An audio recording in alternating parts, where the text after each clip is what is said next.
Em novembro, Temporada Fora fez uma promoção para receber ideias para um episódio especial sobre educação e foram recebidas 36 mil ideias. Veja agora o episódio inspirado na ideia vencedora.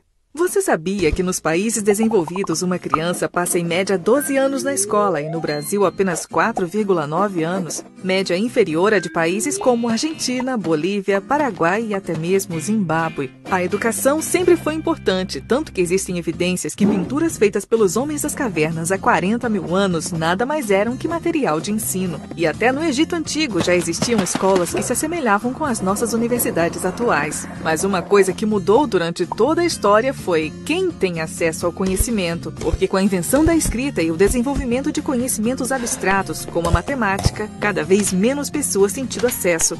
Mas recentemente o mundo ficou tão complexo que não se chega a lugar nenhum na sociedade sem ao menos uma educação básica. E como consequência surgiram conceitos como o direito à educação, seguido pelas escolas públicas, bolsas estudantis, fundos educacionais e etc. Já durante o período colonial brasileiro, a educação era vista como algo que atrapalhava a exploração dos recursos naturais e era obviamente desencorajada. Mas a fuga da família real portuguesa junto com toda a corte em 1807 também significava o fim do acesso às universidades portuguesas. E com a independência logo se viu a necessidade de se graduar os próprios advogados, médicos e engenheiros. Então o rei começou a investir na educação de nível superior e em 1870 a educação básica já era oficialmente garantida por lei a todo brasileiro. Mas acabou ficando somente na lei, pois era visto como desnecessário para um país agrícola e o Estado não tinha fundos suficientes para destinar à educação. E hoje em dia, será que o problema da educação ainda é falta de fundos? Desde a redemocratização, o gasto público com a educação vem dobrando consistentemente a cada novo governo.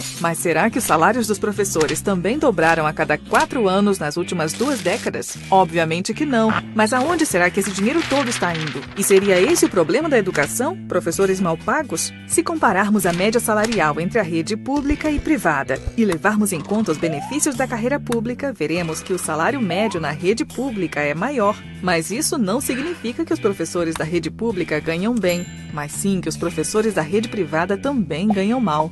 Mas por que será que aqueles pais que têm condições financeiras optam por colocar seus filhos na rede privada? Para entender esse ponto, vamos dar uma olhada no sistema público. O professor, assim como todo funcionário público, passa em um concurso que lhe garante um salário maior do que o da iniciativa privada, além da estabilidade que permite que o professor se foque somente em ensinar, sem temer a perda do emprego quando os governantes são trocados. Porém, como em todo cargo público, não existe a meritocracia e somente aqueles que se engajam politicamente conseguem aquelas promoções poupudas e benefícios duvidosos. Somando isso a um salário insuficiente para as suas necessidades básicas, o professor acaba por não ter nenhum estímulo para se manter motivado. Você sabia que um professor bem treinado e, acima de tudo, motivado é capaz de ensinar 50% a mais do que um bom professor e até 3 vezes mais do que um professor desmotivado ou simplesmente um professor ruim? Eles são capazes de fazer os estudantes ficarem animados até mesmo com tópicos difíceis, como matemática ou ciências. Logo, promover a meritocracia não seria somente justo, mas também eficiente.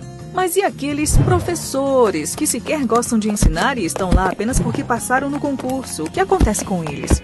Bem, já que eles não podem ser mandados embora, eles acabam sendo transferidos para os bairros aonde nenhum outro professor deseja ir.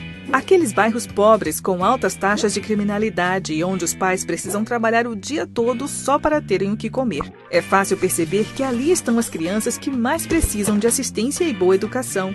E aí nos perguntamos se as escolas são ruins e têm uma alta taxa de desistência porque estão localizadas nos bairros ruins, ou se os bairros são ruins porque as escolas são de péssima qualidade e não conseguem dar uma boa educação aos estudantes. Seja qual for a resposta, a única coisa que essas crianças têm é a sua educação. Mas infelizmente os traficantes e criminosos sabem disso e transformam essas escolas em campos de recrutamento. Porque para um adolescente que não teve uma educação adequada, o caminho do crime parece ser mais fácil. E todo esse descaso com a educação fez do Brasil um dos lugares mais bem-sucedidos em graduar criminosos, já que o número de prisioneiros e crimes sem solução não para de subir ano após ano. E por falar em crime, você sabia que o valor gasto por mês por cada prisioneiro é o mesmo valor que o governo gasta na educação de uma criança por 7 meses?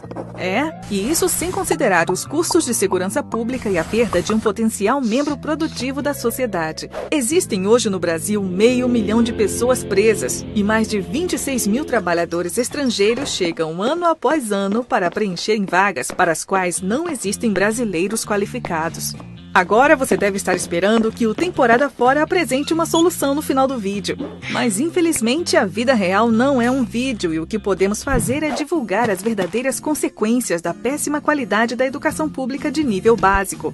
Cabe a você que está aí assistindo ajudar a divulgar esse vídeo e agir, pois se ficarmos esperando que os políticos resolvam, vamos continuar esperando porque vai demorar e muito.